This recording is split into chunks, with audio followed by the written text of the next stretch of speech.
मूलांक निकालना।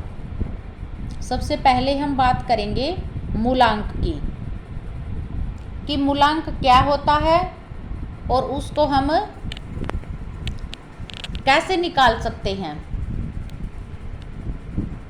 तो जो अंक ज्योतिष है उसमें मूलांक, भाग्यांक और नामांक का विशेष महत्व होता है और प्रत्येक व्यक्ति के ऊपर मूलांक, भाग्यांक और नामांक का प्रभाव विशेष रूप से बना रहता है। और ऐसे जो व्यक्ति हैं उसके साथ ही नहीं, एक व्यक्ति विशेष के लिए ये नियम नहीं है, इसका प्रभाव अन्य जीव जंतु, वस्तु और स्थान आदि पर भी पड़ता है।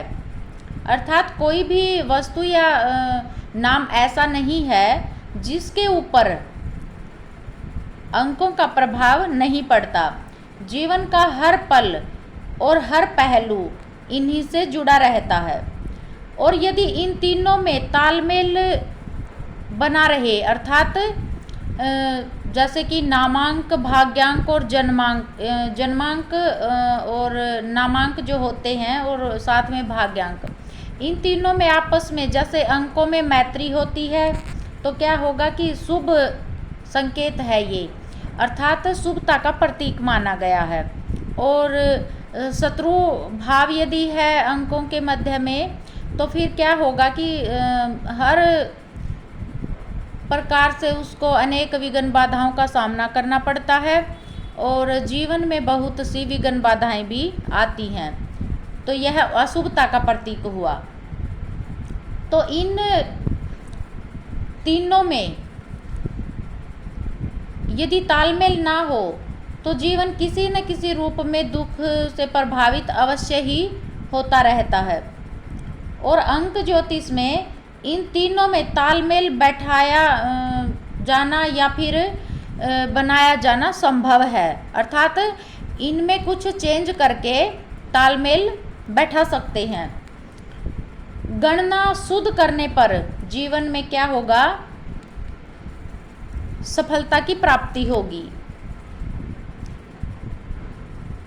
तो इनके बारे में विस्तार से जब जानते हैं तो पहले बारी आती है मूलांक की। अंक ज्योतिष में अंकों का ही सारा खेल होता है और इन्हें ही सर्वाधिक महत्व दिया गया है। पूरा अंक ज्योतिष जो है अंकों पर ही आधारित है और इसी के अनुसार सारी गणना की जाती हैं।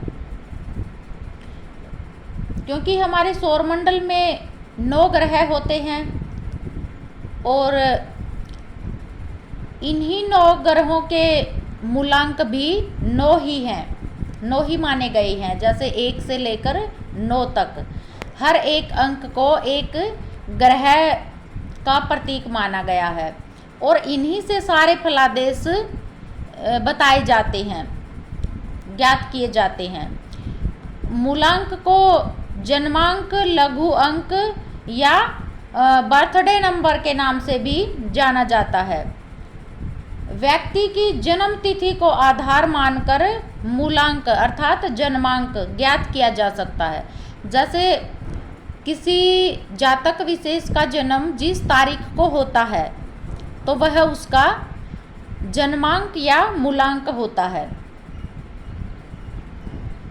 और समस्त अंक शास्त्र में 1 से लेकर 9 तक के जो अंक हैं उन्हीं पर यह शास्त्र टिका हुआ है, अर्थात अंक ही इसका आधार हैं। और ये अंक प्राथमिक अंक अर्थात प्राइमरी नंबर कहे जाते हैं।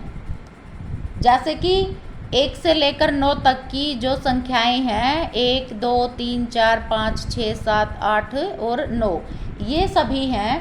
तो इस प्रकार से हम इन अंकों को लेते हैं और ये जो है इकाई वाले अंक प्राथमिक अंक हैं।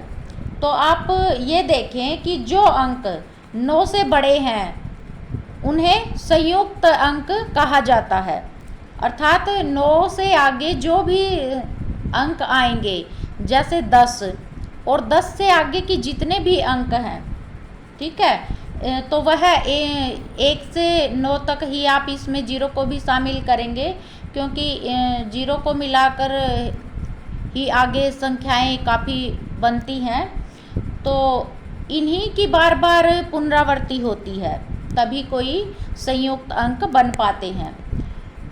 तो उन्हें क्या करना होता है कि जो भी संयुक्त अंक आए उन्हें हम पहले प्राथमिक अंक बनाते हैं, अर्थात प्राइमरी नंबर उन्हें बनाएंगे। जैसे कि किसी भी माह में सर्वाधिक जो है 31 दिन होते हैं, इससे ज़्यादा तो नहीं होते। जैसे हम तारीखें जो देखते हैं तो वह 1 से लेकर 31 तक की ही होती हैं। तो हमें किसी का जन्मांक या मूलांक जो ज्ञात करना होता है वह इन्हीं तारीखों में से आएगा। अब किसी जातक का जन्म यदि 31 तारीख को हुआ है तो यह एक संयुक्त अंक है, तो फिर हम इसको क्या करेंगे, प्राइमरी नंबर बनाएंगे।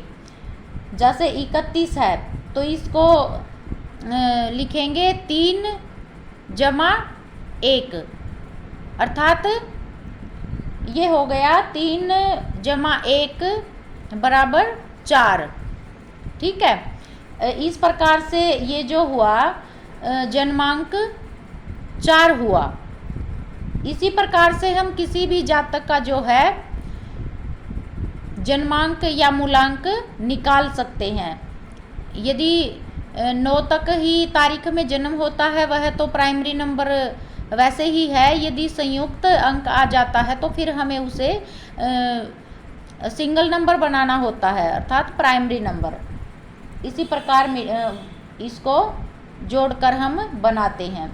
यदि इकाई और दहाई के अंकों को जोड़ने पर भी एक संयुक्त अंक आता है, ठीक है, संयुक्त आ जाए तो उसे भी आपस में दोबारा से जोड़ दिया जाता है। यदि किसी अन्य बड़े अंक को जोड़कर प्राथमिक अंक बनता है तो उसे इसी विधि से उत्तरोत्तर तब तक जोड़ते रहना चाहिए कि जब तक वह प्राथमिक अंक अर्थात प्राइमरी नंबर न बन जाए। उदाहरण के तौर पर आप जैसे 29 तारीख को लेंगे, जिसमें होता है 2 और 9 को जब हम जोड़ते हैं तो हमारा जो उत्तर आएगा वह 11 आएगा। तो ये भी एक संयुक्त संख्या ही आई, संयुक्त अंक है। तो इसको फिर दोबारा से जोड़ेंगे, 1 और 1 को जोड़ने पर हमें प्राप्त हुआ 2। तो ये 2 जो है ये क्या हुआ, हमारा प्राइमरी नंबर आ गया। तो उस जातक का जिस भी जातक का 29 तारीख को जन्म हुआ है तो उसका जन्मांक 2 होगा। इस प्रकार से आप किसी का भी जन्मांक या मूलांक निकाल सकते हैं इसी विधि से। ठीक है, इस प्रकार 31 दिनों का मूलांक जाना जा सकता है। ठीक है, इससे भी आगे की संख्या का यदि मूलांक हमें निकालना हो तो उसके अंकों को जोड़ते रहने पर उसका मूलांक ज्ञात हो जाता है। ठीक है, और ये आप एक जन्म तारीख से ही नहीं, ये हम किसी का भी मूलांक निकाल सकते हैं। जैसे कि हमें अपने जो है मोबाइल नंबर है या हाउस नंबर है या किसी भी जो है आप इस प्रकार से निकाल सकते हैं। संख्याओं को जोड़ने पर जो एक प्राइमरी नंबर आता है वही उसका मूलांक होता है। यह विधि है मूलांक निकालने की।